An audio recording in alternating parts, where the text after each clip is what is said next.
Virginia trip through time. Through a new wire butterfly for some reason?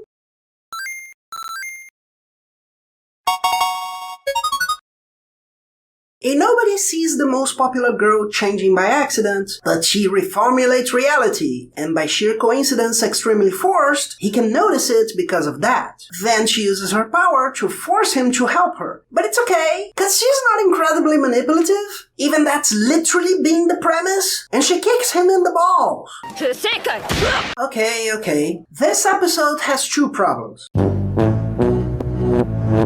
Okay, many problems, but two bigger ones. Haha. The less serious is that extremely forced. A lot of poorly constructed. The power isn't explained, but okay, it's for the premise, especially being an ecchi comedy. But the idea is that she can remove underwear to rewrite what's happened. No limitation given, except who sees her boobage remembering later, and that she only wears two pieces. No idea why. If she wore 2 or 3 of each, she'd have more options and maybe no one would see her boobage. And she can use it in any way? Joey would be invincible. Besides that, taking a bra off rewrites the timeline, but seeing her boobs makes them remember? So when he spills water and she avoids it, uses her power, and now is drenched and asking him to dry her off, she took the bra off in front of someone who's seen her, but if he stared, it wouldn't work? Every time she uses her power, is everyone pretending they don't remember to see her do it again? She uses it more than once, so the debrawing is a considerable plot hole, and I know it'd be uncomfortable, but why doesn't she remove the pantaloons more, since it doesn't have that collateral effect?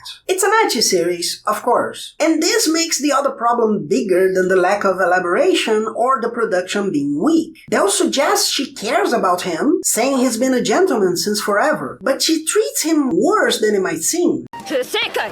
Yes, worse than that. When he goes to speak with her, she asks if he'd told anyone, explains the power, says he must be her closet, and then screams so others think he'd try to abuse her, and smiles. For him to ask to use her power and have to promise he'd help her. The kick, in turn, is after telling him to dry her off and placing his hand on her boob. But not for that. But because he doesn't notice she doesn't have a bra on. That is, she does whatever she wants because of her power, and they want it to be a sub-dom relationship. I don't know who needs to hear this, but no, you liking to be kicked isn't the same as you deserve to be kicked. It's all abuse. It's the same problem I had with Nagatoro. There's a huge difference between teasing and bullying. And various authors who try to be more adult don't seem to know that. Nothing more adult than not understanding what you're talking about. By the way, she's full of herself and says she's the world's #1, like the goddess he described in the beginning. And she's Hathor, goddess of sex, joy, and destiny?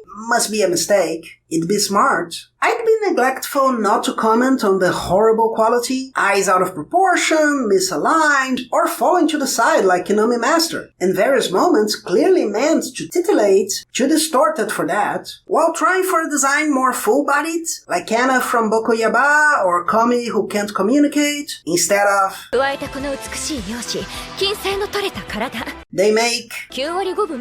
Plus the butterfly animation being long and used in full twice, and things like this Dick Tracy character. This kind of thing is common in hacks, and many a mangaka starts in that part of the industry supposedly, but the quality tends to improve before they move to ecchi. It's almost as if someone saw Crookie and thought, of course, it's a lot better if the butt's in the front. Please don't you forget to subscribe and hit the bell.